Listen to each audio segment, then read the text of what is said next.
저번에 선생님들을 뵙게 됐는데 페이스북을 이제 한번 활용해 보시라고 했죠. 아직 안 하신 분 계시죠? 못 하신 건지 안 하신 건지 잘 모르지만 안 하시거나 못 하셨거나 시간 끝나면 빨리 여기 계신 주변 분들한테 1차 시가 끝난 다음에 한번 이렇게 여쭤보십시오. 그렇게 해서 지금 스마트폰을 갖고 활용하시면은 지난 일주일 동안에 올라와 있는 여러 가지의 그 소통들을 좀 보실 수 있을 겁니다. 저도 많이 배우게 됐고 사진을 찍었지만은 페이스북으로 사진을 보니까 훨씬 더 글을 얼굴을 익히기도 쉬웠고요. 그래서 거의 대부분 외운 듯 싶은데 모르겠습니다. 혹시 실수하더라도 양해를 해주시기 바랍니다. 오늘 처음 오신 분은 계신가요? 누가 처음 오셨죠? 성함이 어떻게 되세요? 박현미 선생님? 네. 저번에 네? 네. 성함이 김혜경 선생님. 네. 저희는 다 선생님으로 부릅니다.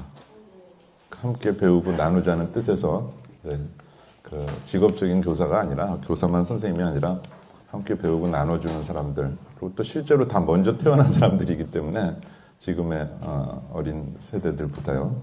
그래서 그렇게 부르기로 했고요. 지금 보니까 이명원 선생님이 따님과 함께 지금 왔습니다. 일어나서 한번 소개해 줄래? 자기소개? 아까 했잖아. 10살이랍니다. 일어나서.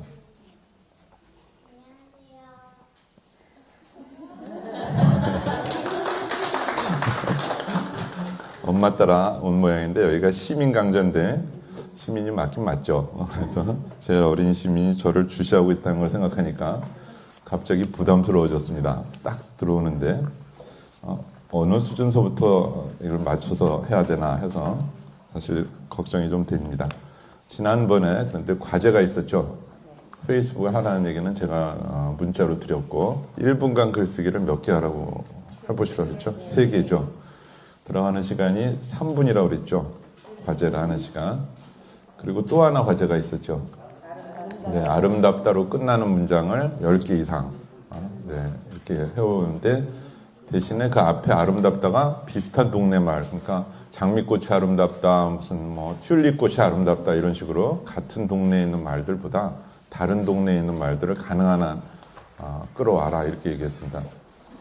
자신이 공놀이를 좋아하면 그 사람의 머릿속에는 온통 공들만 떠오릅니다. 골프공서부터 탁구공, 당구공 할 거 없이 축구공까지 이렇게 굴릴 수 있는 것만 보면 다 좋아하는 그런 사람들도 있거든요. 그러면 어느 한 분야에는 굉장한 전문가가 되는데 넓게 보지 못하기 때문에 자칫 그것이 갖고 있는 어떤 외골수의 어떤 한계들이 있습니다. 그래서 가능한 한 좀 넓게 보고 그 중에 어느 하나를 파들어가는 것이 좋습니다. 그래서 깊게 판다고 하는 것은 일단 넓게 파면서 깊게 들어가야지 넓게 파지도 않고 그냥 어느 하나가 나는 워낙 좋아요 해서 그거 하나만 깊게 파다 보면 사실 깊이 들어가면 들어갈수록 굉장히 어려워집니다. 직경 한 10cm 정도 되는 10cm 정도 되는 너비로 그거를 얼마나 깊이 파들어갈 수 있겠습니까? 정말 고난도의 기술과 엄청난 시추 장비가 필요합니다. 그런데 항상 그렇게 해야지 된다고 보통 생각을 하거든요. 그래서 일단은 넓게 다방면에 대한 관심부터 시작을 해서 자신의 어떤 전문 분야를 택하는 것이 좋습니다. 일단 간단한 이제 과제를 실제 점검을 해보겠습니다. 직접 해보는 게 제일 낫죠. 1분간 글쓰기를 지난번처럼 다시 떠올리면서 연습을 해보겠습니다. 딱 1분 동안 글을 쓰는 것이죠. 다시 한번 기억을 환기시켜 드리겠습니다. 우선 가능한 한 빨리 써라 하는 것이고 제가 어떤 주제어나 어떤 낱말을 던지거나 아니면 숫자를 얘기할 수도 있습니다. 무엇이든지 말하면 그 말을 듣고 떠오르는 대로죠. 관해서 써도 되고 관해서 쓰지 않아도 됩니다. 일단은 머릿속에서부터 떠올리는 것이 먼저다 하는 것이죠. 그래서 머릿속에서부터 떠올리는 것을 그것이 오늘 아침에 만약에 좀 흐렸다 하는 생각이 떠오르면 그냥 흐렸다로 쓰셔도 되고요. 그러다가 내가 지금 못 쓰고 있지 하는 생각이 들면 그대로 쓰셔도 됩니다. 뭐든지 떠오르는 것을 그대로 손끝으로 옮겨주시길 바랍니다. 가능한 한 빨리 쓰는 거니까 중간에 멈추거나 지우면 됩니까? 안 됩니까? 안 됩니다. 지금 2단계에서는 안 됩니다. 여러 가지의 훈련 방법이 있는데 가장 기초적인 단계니까 절대로 자신의 맞춤법이라든지 아니면 이거 분명히 틀렸는데 하는 생각이 들더라도 그거를 글로 쓸 수는 있지만 고치시면 안 됩니다. 멈추면 빠져 죽는다 하는 생각을 가지십시오. 멈추면 못 씁니다. 글은 처음부터 끝까지 끝이 있습니다. 그러니까 처음에서부터 뭔가 진행된 중간이 있고 끝이 가야 되는데 처음에서 계속 맴돈다는 겁니다. 이 맴도는 게 빠지기 시작하면 그냥 무슨 어떤 소용돌이에 빠지듯이 아무리 잘 쓰는 사람들도 잘 못 쓰게 됩니다. 그래서 작가들이 여행도 가고 밤늦게 써보기도 하고 머리를 쥐어짜기도 하고 정 안 되면 머리를 벽에 찢는다고까지 하죠. 글이 안 써지면 머리를 찢는다 하는 분은 몇 년 전에 돌아가신 암으로 돌아가신 장영희 교수님의 말씀입니다. 그렇게 글을 잘 쓰시는 분도 글이 안 써지면 머리를 벽에 찢습니다 하는 얘기를 공개적으로 할 정도고 개인적으로도 할 정도입니다. 그럴 정도가 됩니다. 그런 것을 벗어나려면 일단 1분간 글쓰기 같은 게 좋은 방법이니까 일단 떠오르는데 빨리 쓰시고 쓰다가 근데 나도 모르게 막히면 어떡하라고 했죠? 모르겠다로 쓰든지 제 이름을 쓰시든지 또 다른 선생님들이 좋아하시는 연예 이름을 쓰셔도 좋고 다 좋고 그것도 안 떠오르면 오른쪽 위에 눈에 잘 띄는 곳에다 적어놔도 좋다고까지 있죠. 그래서 어쨌든 1분간 계속 글을 갖다 한번 써보는 겁니다. 그게 글이 되는지 뭐가 되는지 모릅니다. 사실은 숫자를 계속 쓴 학생들도 있습니다. 딱 2명 그런 학생을 봤습니다. 희한하게도 수학 교육과를 가고 또 희한하게도 공대를 갔습니다. 더욱 희한한 건 서울공대를 간 학생이었는데 나중에 보니까 다시 그만두고 변호사가 되기도 했습니다. 희한한 학생인데 떠오르는 대로 쓰라고 하지 않았습니까? 맞습니다. 네, 떠오르는 대로 쓰시면 됩니다. 심지어 숫자까지도. 그러니까 머릿속에서 뭐가 떠오르는지를 의식하면서 계속 손끝을 계속 멈추지 말고 쓰시면 됩니다. 준비하시고요. 제가 시간을 잴게요.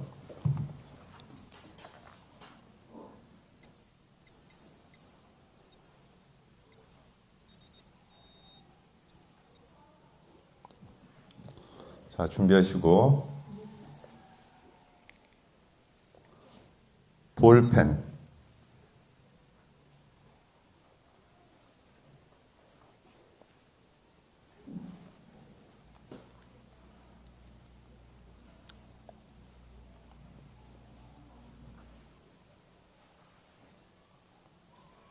제일 빠른 속도로 쓰셔야 됩니다.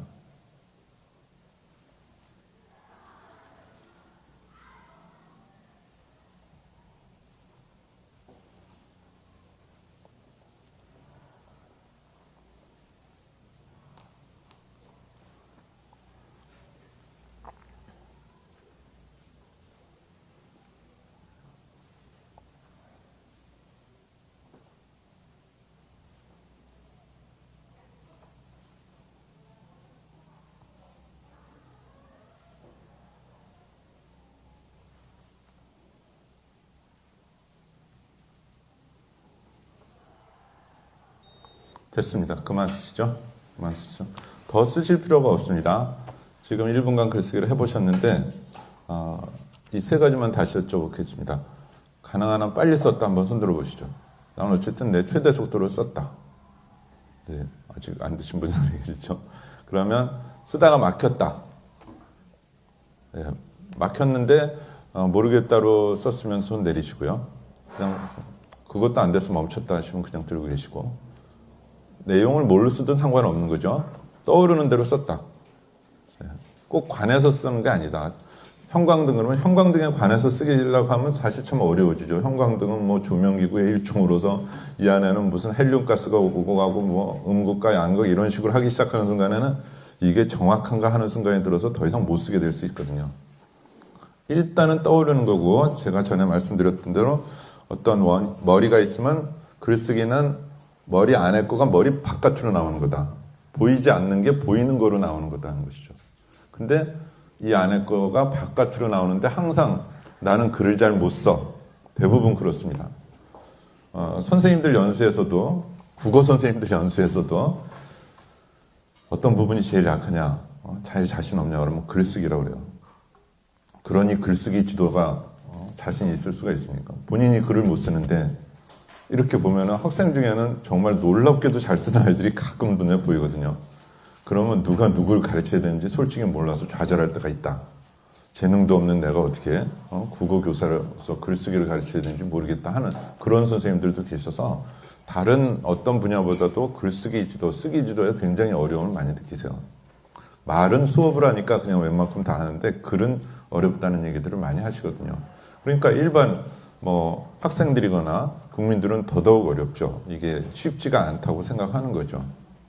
그러나 그렇게도 어렵지는 않다는 것이 제가 강조드리는 것이고, 어렵다고 한다면 문학적인 글쓰기는 사실 조금 어렵습니다. 재능도 있어야 되고 그 재능을 가진 사람들끼리 정말 치열하게 경쟁을 하면서 자기 연말을 갖다 계속 거듭하고, 어떤 경우에는 나 더 이상 못 쓰겠다고 절필도 하고 어디론가 잠적하기도 하죠. 잡지의 필자가 잠적해버리는 사태까지 일어납니다. 그렇게 되면.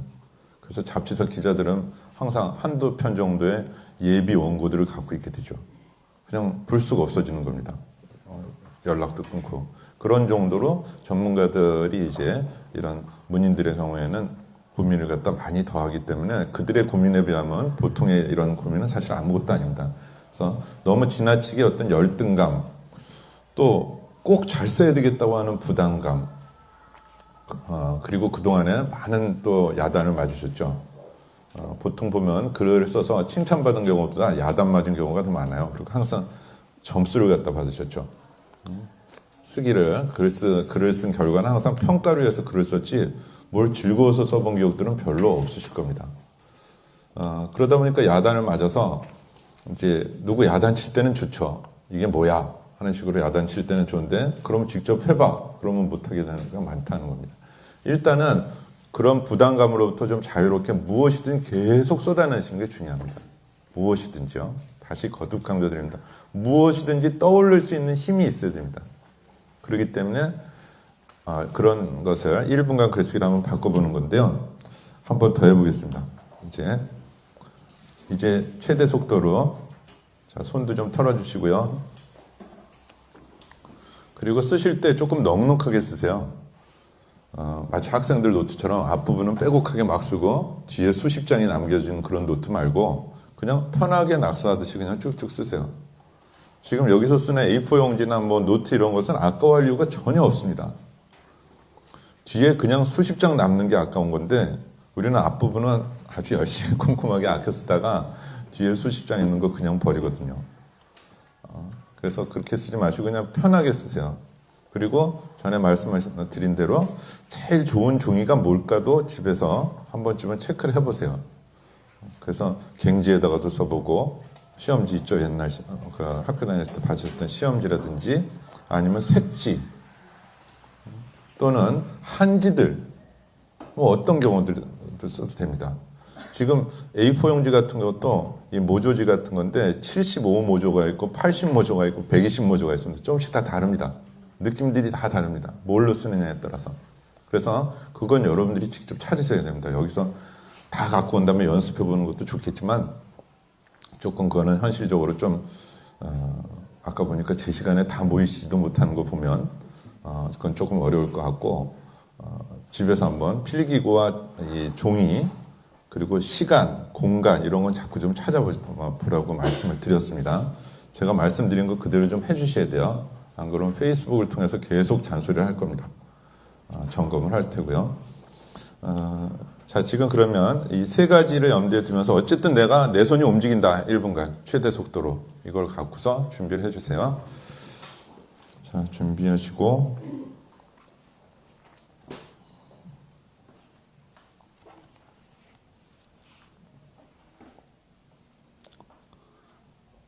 토요일 아침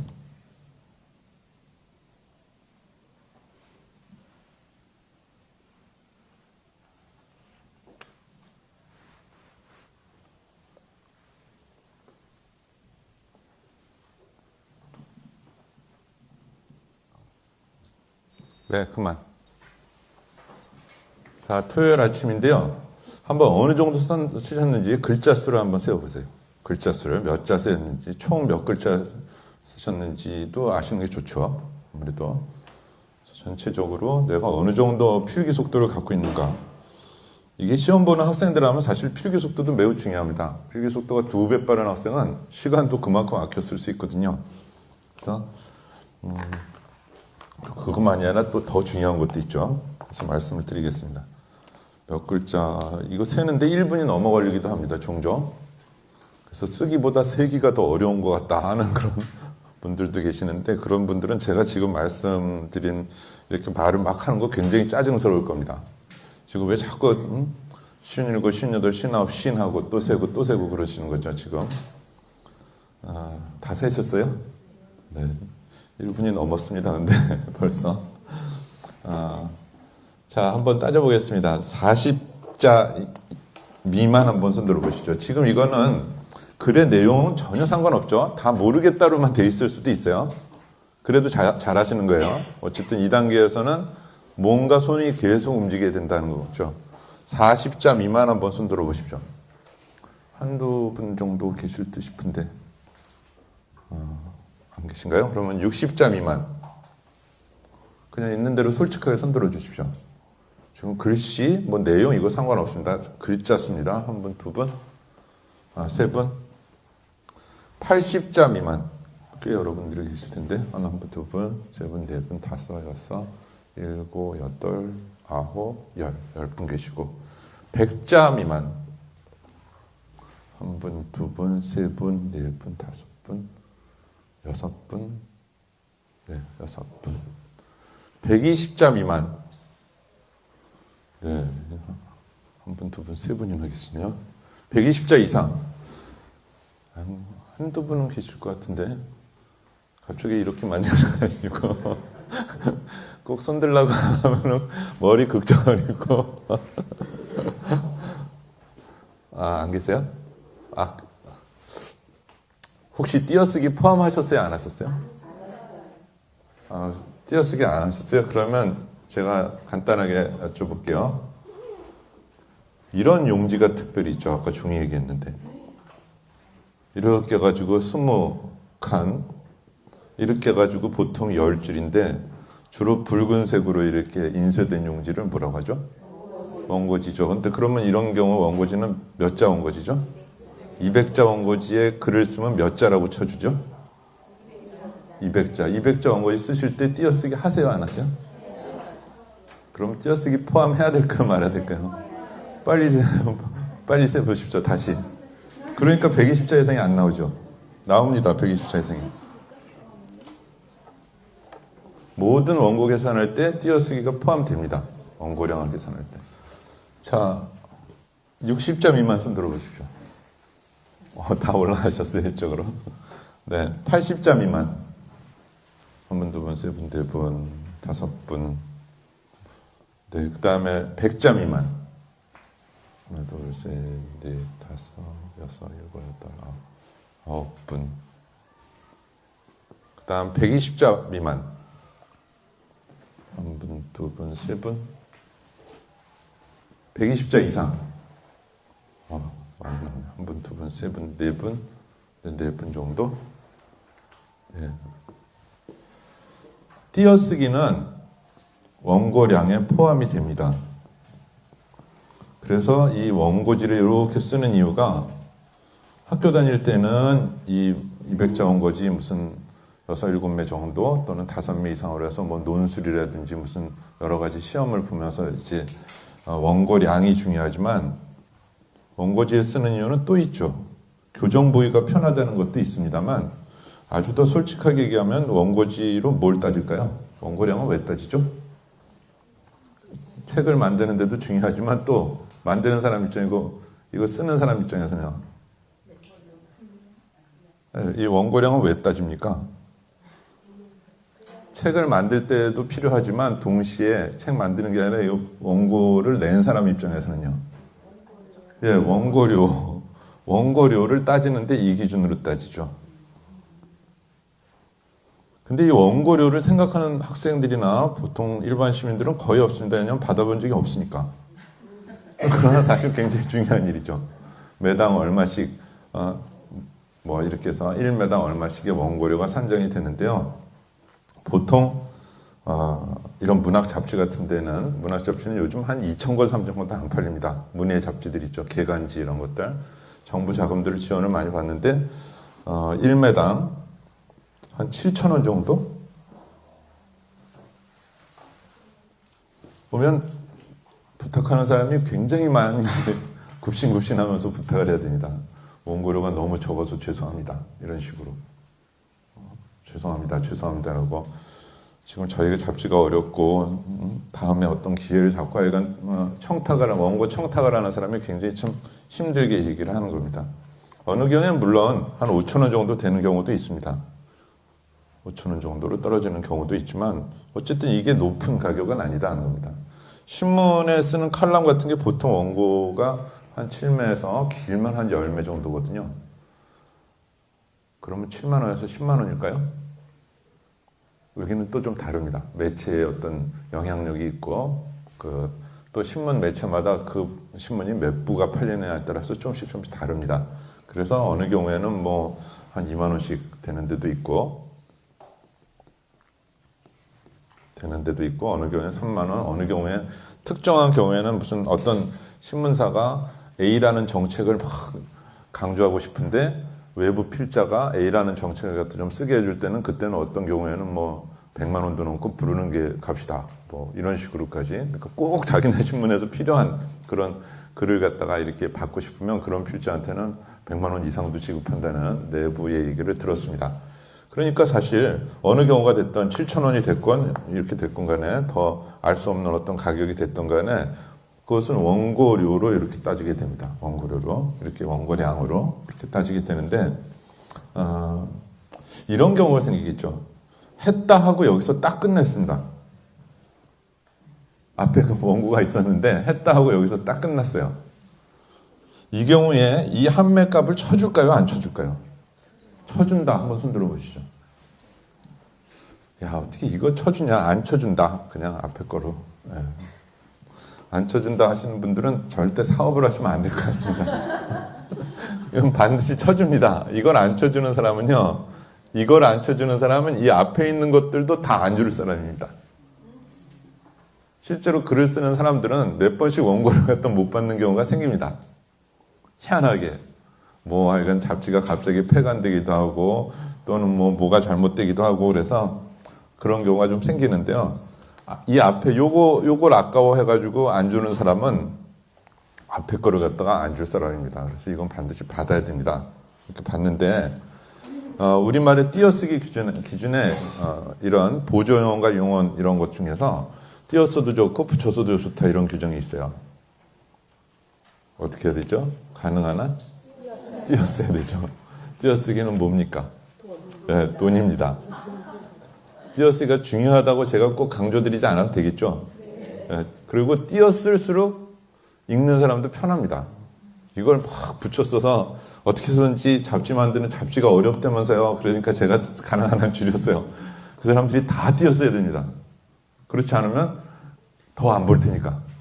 그래서 쓰실 때 가능한 한 띄어쓰는 게 좋습니다. 가능한 한. 이걸 붙였을까 할까, 띄었을까 할 때는 가능한 한 띄었을 때 그렇다고 너무 보기 좋게 안 좋을 정도로 다 띄었으면 안 됩니다. 시형 띄고 못 띄고 다 띄기 시작하면 그러면 너무 적나라하게 그 사람은 단어당 받는 사람인가 이런 식으로 오해받을 수도 있으니까 그렇게는 생각하지 마시고 하지 마시되 가능한 한 띄어쓰는 게 독자 입장에서도 좋다는 겁니다. 그래서 띄어쓰기를 염두에 두시는 것이 좋은데 일단 띄어쓰기는 제가 뭐라고 그랬습니까? 일단 2단계에서는 신경 쓸 필요가 없습니다. 그러나 언젠가는 이 띄어쓰기를 신경 쓰셔야 될 겁니다. 띄어쓰기는 뭐라고요? 돈이기 때문에 가능한 한 띄어쓰는 게 좋습니다. 그래서 처음서부터 이것을 띄어쓰기를 그러나 이거를 막 하다 보면 돈밖에 안 보이게 됩니다. 그러니까 그래서는 안 되고 일단 어쨌든 쭉 더 멀리 길게 나가면 좋은데 곁들여 하나 더 말씀드릴까요? 만약에 이거를 왜 번역 있잖아요. 번역. 영문 번역을 해서 원고지 한 장을 만들었다. 채웠다. 그러면 어떻게 될까요? 한 얼마 정도 받을까요?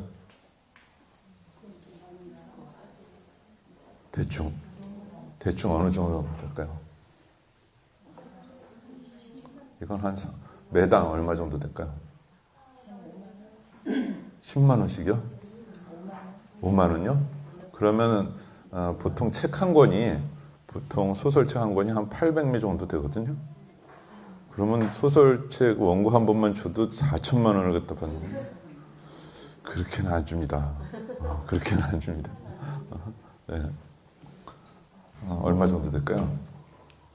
이거는 3천 원 정도밖에 안 됩니다. 왜냐하면 이건 창작이 아니라고 했습니다. 창작이.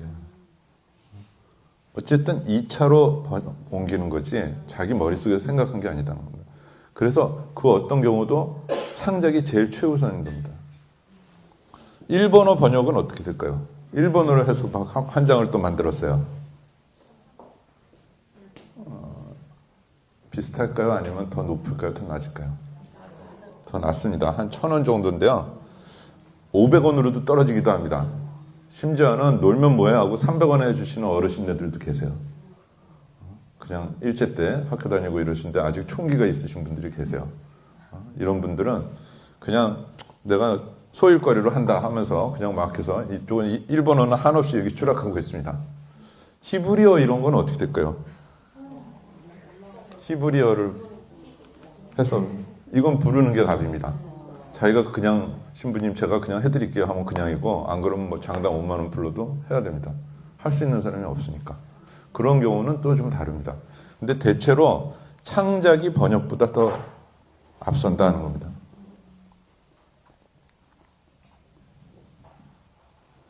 그렇다고 뭐 번역의 중요성을 지금 제가 무시하는 건 아닙니다. 왜냐하면 번역이 제대로 안 돼 있는 것들도 굉장히 많아요.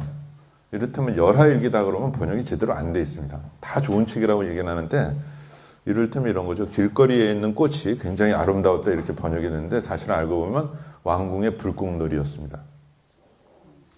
그 열하에 그 청나라의 왕궁에서 궁궐에서 그 사람은 워낙 폭죽을 좋아하니까 불꽃놀이를 막 했는데 그 꽃을 마치 가다가 길거리에 꽃이 아름다웠다 이런 식으로 하고 지명인데 그냥 풀어서 번역하는 경우도 있고 심지어 한두 줄이 그냥 사라지는 경우도 있습니다.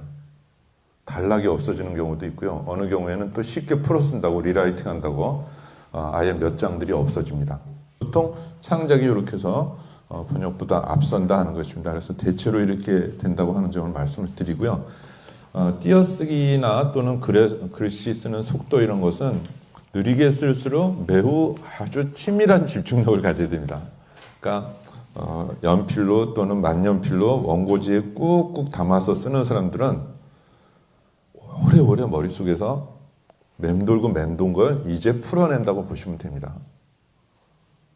그냥 저분은 그냥 원고지에 그냥 막 쓰시는구나 이런 사람은 하나도 없습니다. 전문 문인들도 그렇습니다. 다 머릿속에서 충분히 이것저것 메모를 하고 별도 이곳에 메모를 하고 심지어 서랍 가득 메모지가 있은 다음에 그렇게 하는 것이지 뭐 언뜻 이렇게 봤을 때 뭐 카메라를 비췄더니 쭉 쓰고 있다. 그 정도는 머릿속에서 종이에 다 써져 놓은 것을 그냥 옮겨 쓰고 있다고 하면 됩니다. 그러니까 이렇게 눈으로 보고 옮겨 쓰듯이 머릿속에 그 종이를 떠올리고 글이 써진 종이를 떠올리고 그걸 그대로 옮겨 쓰고 있다고 생각하면 됩니다. 마치 주산, 예전에 주산 그 암산 잘하는 분들 있죠. 그런 분들은 다 머릿속에 주판을 갖다 떠올리면서 주판하는 거 아닙니까? 숫자로서 언제 더하기 이걸 다 써갖고 언제 합니까? 그거 똑같은 겁니다. 그래서 머릿속에 충분히 떠오르는 건데 그렇게 쓰시는 게 좋으면 그렇게 쓰셔도 좋고 안 그러면은 타이핑하는 게 훨씬 빠르고 좋긴 하죠. 그럼 1분간 글쓰기는 왜 하냐? 1분간 글쓰기는 그냥 내 머릿속에서 나오는 게 뭐냐 하는 것을 찾아보는 데 유익한 겁니다. 그러니까 너무 답답할 때, 잘 안 될 때, 이렇게 글쓰기를 처음 공부하기 시작할 때 도대체 내 머릿속에서 뭐가 떠오르지? 하고 쓰다 보면은 A 그랬는데 A에 대해서가 아니라 뭐 B, Z 뭐 이런 식으로 막 펼쳐나갔거든요. 그것들을 확인하는 거로 된다는 겁니다. 판소리에서도 정작 소리를 막 하는데 앞서서 목풀이 노래를 하죠. 허두가라는 걸 합니다. 그냥 가볍게 목을 갖다 막 푸는 겁니다. 그러고는 뭐 3시간, 4시간, 심지어 8시간까지 완창을 하는 거죠. 근데 우리는 처음서부터 완창하려고 한다는 겁니다. 전문가들도 예행 연습을 좀 하고 리허설도 하고 어쨌든 자기 목표를 하는데 그렇게 안 하고 직접 쓰려고 한다. 그러니까 주제를 받으면 즉시 쓸 수 있어야 되는 착각을 하고 있다는 거죠.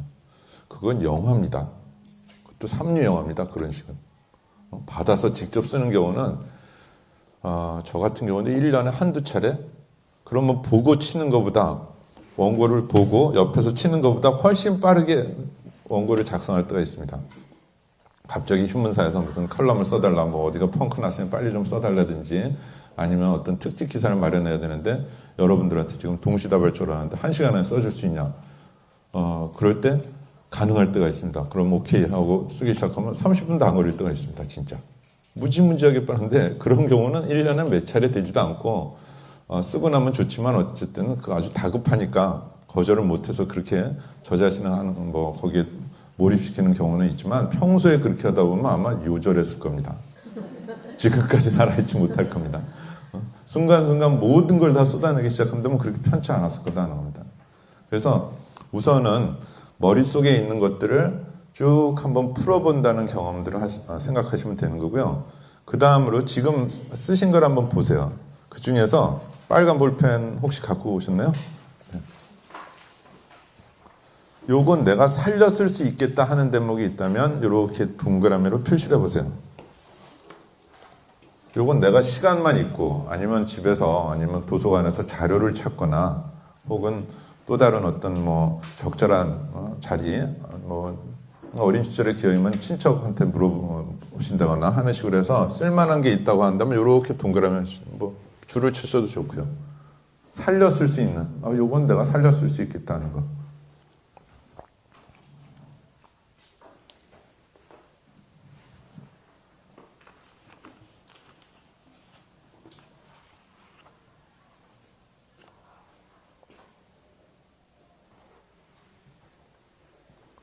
한번 볼게요. 살려 쓰셨는지 안 쓰셨는지.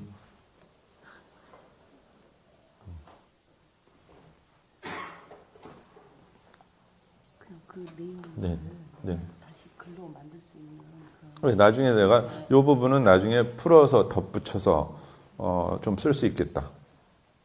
그러니까 어떤 실마리가 좀 된다. 어떤 글을 쓰는데 필요한 실마리가 된다 하는 것들을 한번 표시를 해보라는 겁니다.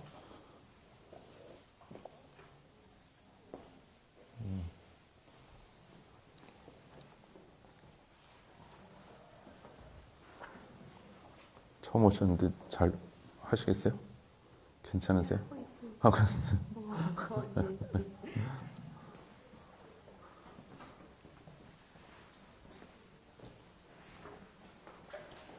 가끔은 전혀 살려 쓸 게 없습니다 하는 학생들도 있습니다.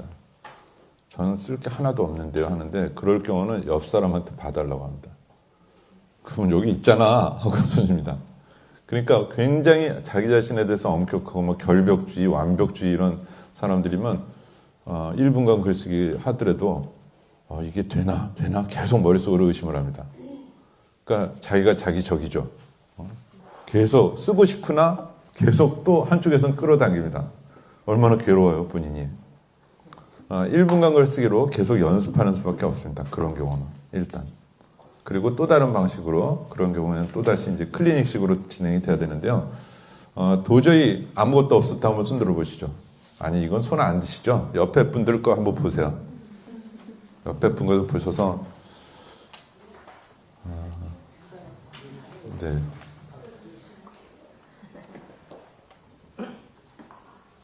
앞에 분 거 보세요. 그럼 옆에 아무도 안 계시고 안 보시고 있는데 자, 표시가 있으니까 없으니까. 표시가 안 돼 있다. 한번 손 들어보시죠. 제 옆에 분이 표시가 안 돼 있네요 하고. 네. 거의 대부분 되실 텐데요. 일단은 1분간 글쓰기 통해서 내 머릿속에서 제일 처음 나오는 낱말들이 무엇인가. 뭔가가 있습니다. 설명할 수는 없지만 뭔가 있으니까 그때 떠오르는 겁니다. 그런 것들을 좀 소중히 여길 필요가 있습니다. 그러니까 매일 조금씩이라도 1분간 글쓰기식으로 간단히 메모를 하신다면은 어떤 업무를 진행한다거나 아니면 잘 모르는 부분 혹은 뭐 학생들도 마찬가지입니다. 공부한 부분에 대해서 동학혁명했을 때 머릿속에 떠오르는 거가 있어야 되죠. 근데 1분도 못 떠오른다 하면 어떻게 합니까? 영국의 교육들이 신사교육, 젠틀맨을 키우기 위한 교육이 어떤 분야의 사람을 만나더라도 30분 이상 이야기할 수 있는 사람을 키우자는 겁니다. 진짜 중요한 얘기 아닙니까? 어느 분야를 만나더라도 경마장에 가건 아니면 대부도에 가건 아니면 또 무슨 어디에 가건 간에 그 어떤 분야에 가더라도 어느 뭐 증권에 대해서 얘기를 하건 아니면 뭐 우리나라 서원에 대해서 얘기하건 간에 어떤 주제든지 30분 이상의 대화, 30분간의 강연 아닙니다. 대화를 나눌 수 있는 것. 뭐 모른다고 한다든지 아니면 이걸 알려준다고 한다든지 질문이라도 할 수 있어야 된다는 거죠. 대화를 하려면. 그러니까 모든 분야의 지식을 백과사전적으로 다 외워가지고 그걸 막 얘기하는 게 아니라 그 분야의 사람들한테 얘기할 정도가 되면 충분히 그 이상을 배울 수가 있다는 것이죠. 적응할 수 있다는 것이죠. 그렇게 머릿속에서 떠오를 수 있는 것들이 있어야 됩니다. 머릿속에. 이야기할 수 있는 것들이 있어야 됩니다. 그러니까 다방면에 대한 관심을 가져야 되는 것은 맞는 것이고요. 그래서 자꾸 표시를 하시는 게 중요하고 뭔가 새로운 생각을 자꾸 해보셔야 되죠. 자, 한 번 더 해보겠습니다. 네, 네. 그 사람 거라 보니까 저는 단어로만 썼더라고요. 네. 근데 이 단어로 쓰든 문장으로 쓰든 상관없습니다. 그래서 숫자로 써도 괜찮다고 말씀드립니다. 숫자로 쓰는 학생, 이 단계에서는 상관이 없습니다. 계속 낱말만 쓰는 경우가 사실은 드뭅니다. 처음에는 낱말만 계속 쓰기도 합니다. 문장으로 계속 가기도 하고 숫자를 쓰기도 하는데 어느 순간이 되면 그냥 문장으로 쓰게 됩니다. 자연스럽게. 그러니까 지금은 어쨌든 뭐라도 좋아요. 삼각형을 그리건 도형을 그리건 뭐라도 떠오르는 거 있으면 막 하면 됩니다. 아직 그런 학생은 못 봤습니다. 삼각형, 별표, 뭐 무슨 달 모양 뭐 해가지고 막 하는 학생은 아직 못 봤는데 그런 학생이 있다면 아마 외계에서 오지 않았을까 하는 생각이 들고 좀 더 제가 글쓰기 교육을 할 때 좀 더 제 폭을 넓혀주겠죠. 좀 만나보고 싶습니다. 그런 학생이 과연 어떤 학생인지 앞으로 만나보고 싶은데요. 어쨌든 제한이 없었죠. 그러니까 떠오르는 대로 계속 떠올리시면 됩니다. 자, 이제 똑같은 시기로 하니까 다시 한번 보세요. 이번에는 약간 변형을 시켜갖고요. 1분 생각하고 1분간 글쓰기로 하겠습니다. 그러니까 아까처럼 토요일 아침 하는 순간에는 쓰시면 안 됩니다. 토요일 아침에 했을 때 1분간 토요일 아침에 대해서 생각을 하십시오. 그 다음에 자 쓰세요 하면 그때도 역시 1분간 글쓰기니까 토요일 아침에 대해서 생각한 거와 달리 전혀 엉뚱하게 카메라가 날 비추고 있나? 오늘 머리 감고 올걸 뭐 하는 식의 생각을 하거나 뭐 하여간 뭐든지 간에 그런 게 떠올리면 그렇게 쓰시면 돼요. 다른 건 아무것도 없고요. 앞에 1분간 생각하기만 들어갑니다. 이해되셨죠? 오늘 처음 오신 분들은 조금 갑자기 단계가 팍팍 올라간다고 생각하실 수 있는데요. 잘 준비하시고요.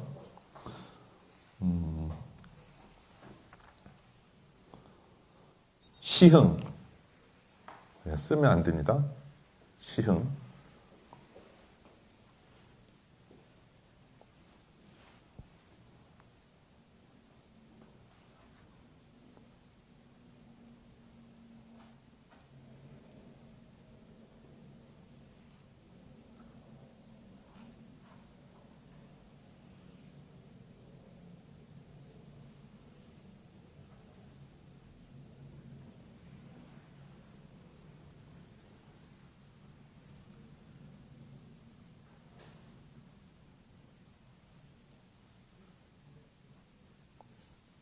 자, 준비하시고요.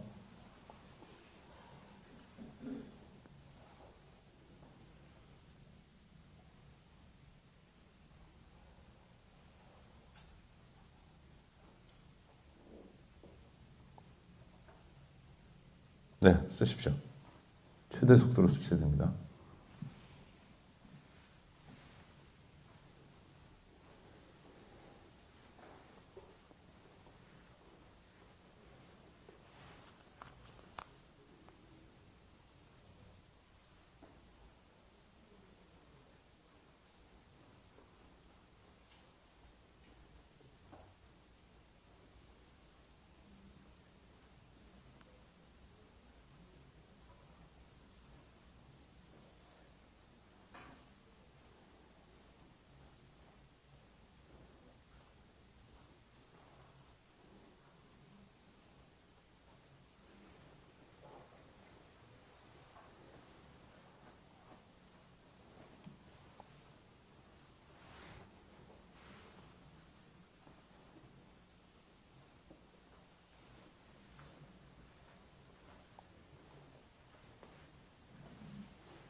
네.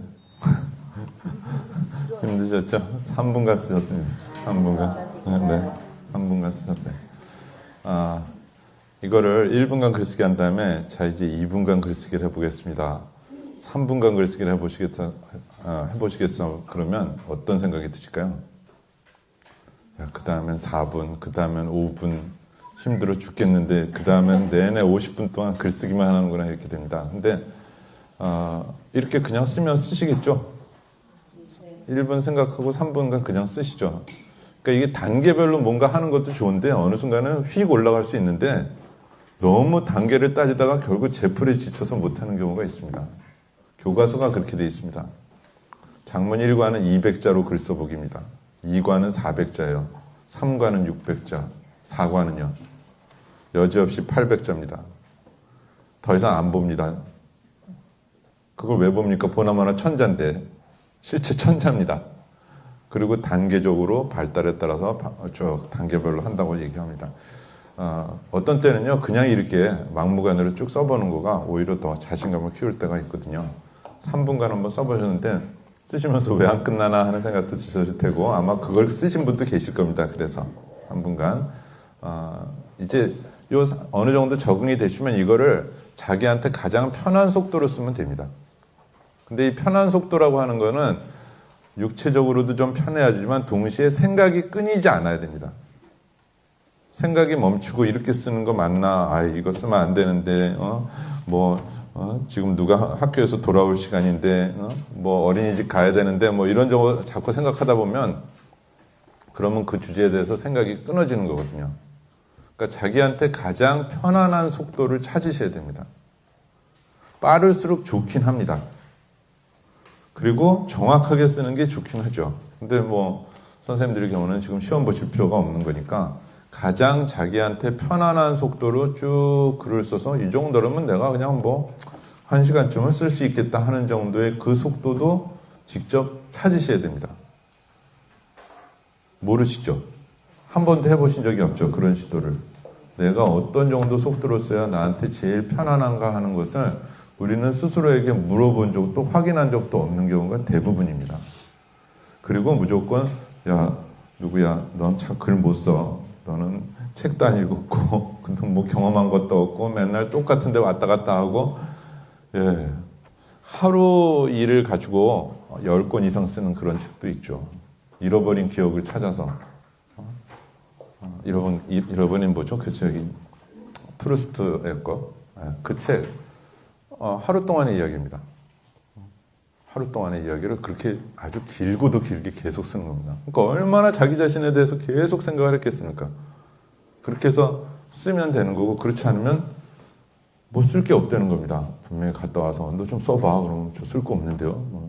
다 썼는데요. 또 이러면 더 정말 미치죠. 직접 써보세요. 이런 식으로 나오죠. 또 요즘은.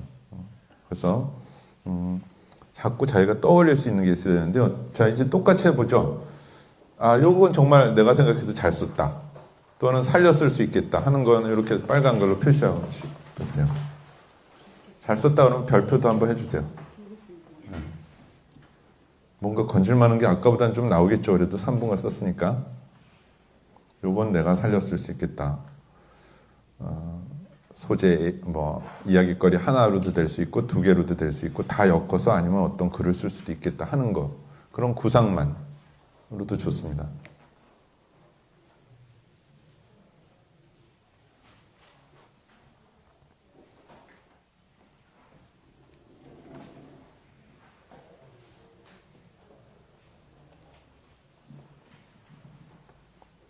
살려 쓸 수 있는 거요.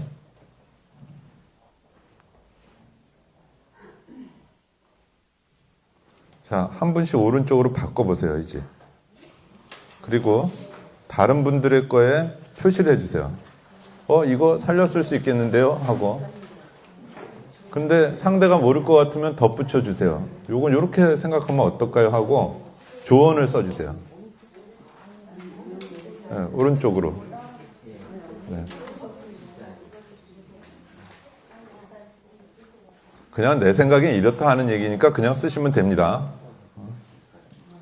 뭘 이런 걸 다 조언이라고 써줬어요 하고 얘기할 필요는 없죠. 지금 제가 선생님들한테 부탁드린 거니까 선생님들끼리 그렇게 좀 해주시면 돼요.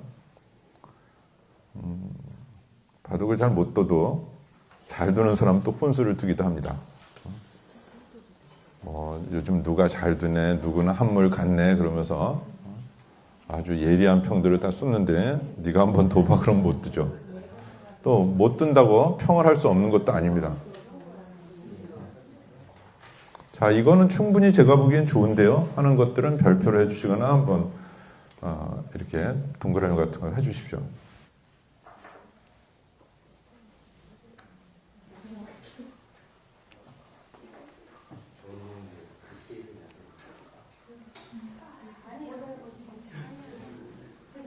네, 못 알아보실 수도 있습니다. 그럼 말로 좀 해주세요. 이게 사실은 뭘 쓴 겁니다. 가끔은 쓰라고 했는데 그리는 경우가 생깁니다. 그래서 본인이 뭘 그렸는지 몰라요. 내가 쓴 게 맞긴 맞는데 뭘 그렸는지는 모르겠어요. 이렇게 얘기하기도 합니다.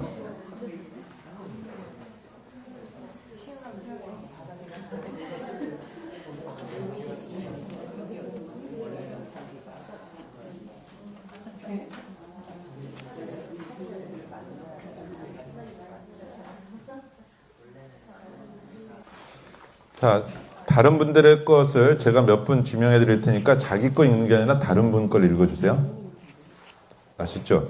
자기 거가 아니라 다른 분 거. 근데 가끔 보면 좀 공개하기 싫은 분들도 계실 수 있어요. 그러면 안 해도 좋습니다. 그때는. 나는 공개하는 것을 사양하겠습니다 하면 안 해도 좋습니다. 이동수 선생님 읽어보세요. 네.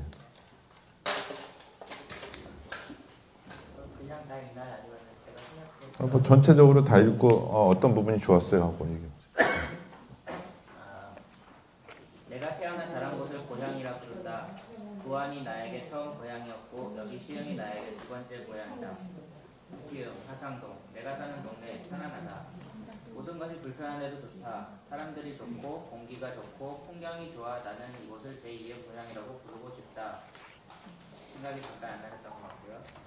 벼를 심고 모내기하고 자라고 거두는 사계절을 볼 수 있는 내 동네 호조권. 이곳에 나의 땅도 있으면 좋겠다. 농사를 지어보고 싶다. 뭔가 심고 가꾸고 얼마나 행복할까. 이곳과 연을 맺게 돼 좋다. 까지가 이야기고요. 네. 저는 이걸 읽으면서 이곳에 나의 땅도 있으면 좋겠다. 농사를 지어보고 싶다라는 구절에서 그런 생각을 했어요. 지금 저희 동네가 한참 택지 개발을 한다고 덤프트럭 다니고 그러거든요. 그러니까 농사를 짓는 사람이 있었는데 거기에 원래 논밭이었거든요. 되게 생한. 그러다가 이제 재개발한다고 들어오면서 그런 이야기가 쓸 수 있을 거란 생각이 들었어요. 그러니까 농사를 짓고 싶은 마음하고 네, 지금 농사를 짓던 분들이 오히려 다른 쪽으로 지금 개발이라는 어떤 정책 때문에 다른 곳으로 이렇게 떠나야만 되는 경우, 그런 뭐 아픔 아니면 애환 뭐 여러 가지가 있겠네요. 거기에 대해서 한번 썼으면 좋겠다 하는 거. 써보실 생각 있으세요? 농사를 짓고 싶다고 하셨죠? 그러니까 근데 이제 땅이 점점 없어지는 현실에 대해서 젊은이는 얘기를 하고 지금 또 한편에서는 그래도 농사를 짓고 싶다 이런 생각들을 하고 있습니다. 그러니까 다른 사람의 글에서 여러 가지 생각이 또 떠오르기도 하죠. 그러니까 읽기하고 쓰기가 이렇게 생각하시면 됩니다. 읽기는 인풋이고 쓰기는 아웃풋이라고 생각하시면 돼요. 근데 우리는 읽지도 않는데 자꾸 쓰라고 합니다. 읽은 것도 없는데 별로 쓰지도 않는 것까지. 그러니까 자기 머릿속에 계속 쓰기를 가지고 평가 당해온 것 때문에 괴롭고 또 자기가 쓴 거 갖고 한 번도 원고를 못 받아봤으니까 현실적으로 어떤 욕망도 없고 그렇죠. 학생들이 무슨 원고를 받은 적이 없죠. 반성문 써와 열매 그렇게 써도 내용은 다 한결같이 죄송합니다 잘못했습니다로 일관해서 볼 게 하나도 건질 게 없지만요. 그렇게 어떤 평가를 당했고 또 한편으로는 별로 읽질 않는다는 겁니다. 이때 읽는다는 건 두 가지 뜻입니다. 하나는 양적으로 많이 읽는 것도 필요하고요. 또 하나는 여러 번 읽는 것, 거듭거듭 읽는 게 필요한데 이 두 가지 중 어느 하나만 이렇게 해도 됩니다.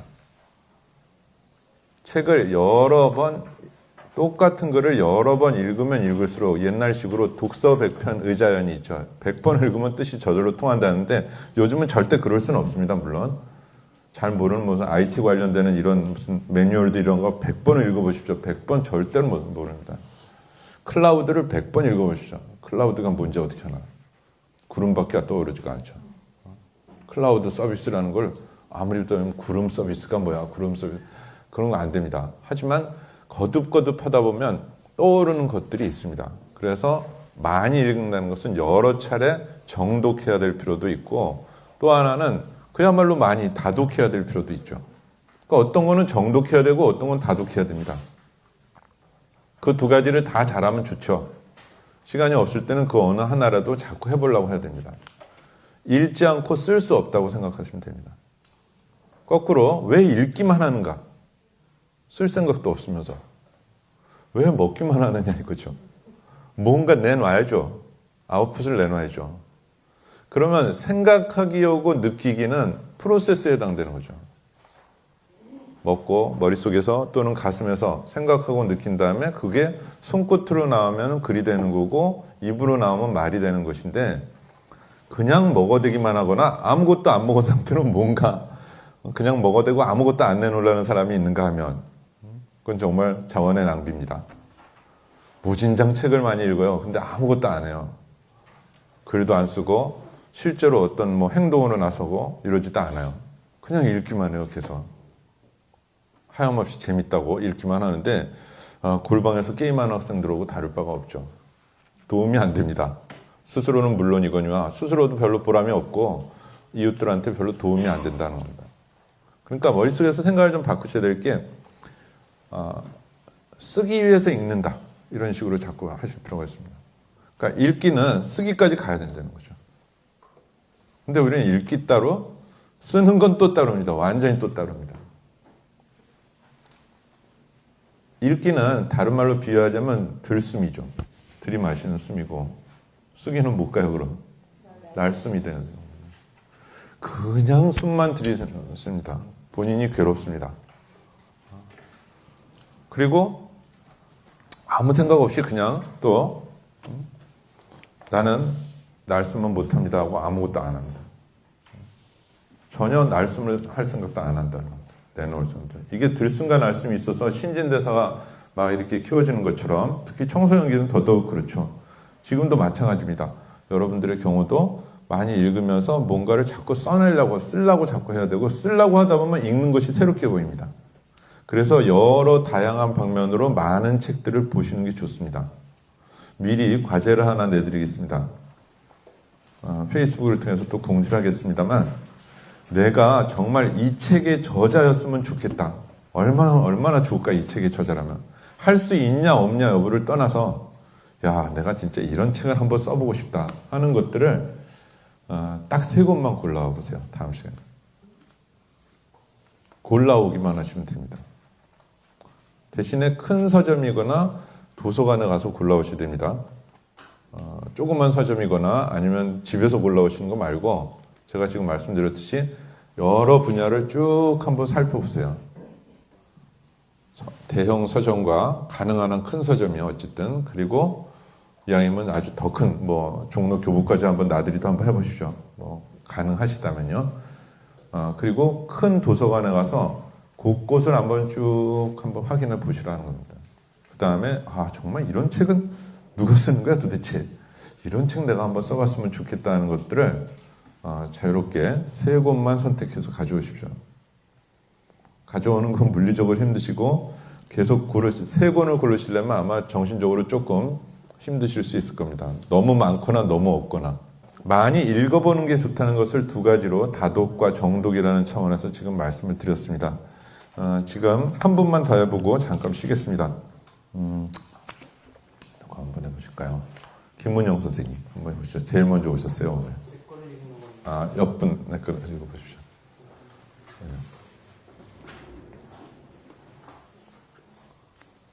시행은 숨이 시작되는 곳이다.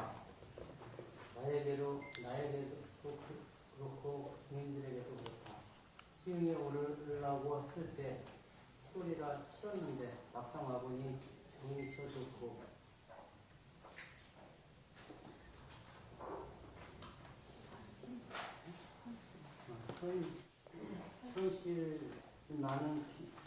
훨씬 많은 기회가 주어져서 좋다. 지금은 이제는 떠나고 싶기도 하다. 지금이 싫어서가 아니라 고향에 가서 정착하고 싶은 마음에 나이가 들면 고향에 대한 그리움이 더 가고 싶은 곳이다. 그러나 시흥에 더 많은 기회 때문에 시흥에 근무하고 싶은 마음이 있다. 나이 드신 구청 공무원이 퇴직하고 나면 나에게 더 많은 기회가 주어질 거라 생각되기 때문이다. 어쩌면 나의 명예욕, 승부욕 때문인지 모르겠다. 네네. 그거 읽으시면서 어떤 게 좋으셨어요, 혹시? 어떤 부분을 살렸으면 좋겠다고 고향에 대한 네. 그리움. 네네. 고향은 어디세요, 선생님? 서원희 선생님? 강연이요. 광양. 광양. 네. 한번 얘기해 줘 보세요. 어떤 곳이에요? 우리 모두가 읽어보게 들어보죠. 네. 네. 우리 집 방향 꼴짝이에서 살았는데요. 꼴짝이에 사는데 뒷산은 지리산이고 앞마당은 삼중강이 흐르는 동네인데요. 네, 그래서 거기 정감 있는 따뜻한 마을이에요. 옛날에는 그 경상도하고 전라도의 딱 경계선이기 때문에 그게 하계마을 맞은편 지금 레아마을이라고 하는 데인데요. 그 김쌍이로 내야 때문에 근데 되게 이렇게 따뜻하고 장감 있고 그런 동네라서 나이 들면 그쪽 가서 그냥 정착하면서 그쪽에 또 시인도 생각 안 나고 김용택 선생님. 김용택 네네. 선생님도 네. 그쪽에 계시고 그래가지고요. 그쪽에 가서 그게 그리고 옛날에는 그게 경계선이라서 경상도에서도 이렇게 생활권은 경상도인데 행정권은 전라도이지만 그 산 하나 넘어서 있기 때문에 그 행정의 도움을 전혀 못 받는 곳인데 지금은 청정지역이라 보니까 누구나 탐내는 누구나 가고 싶어하는 되게 아름다운 마을입니다. 네. 박수 한번 쳐주시죠. 돌아갈 고향이 있으시군요. 네, 뭐 일단 잠깐 쉬겠습니다.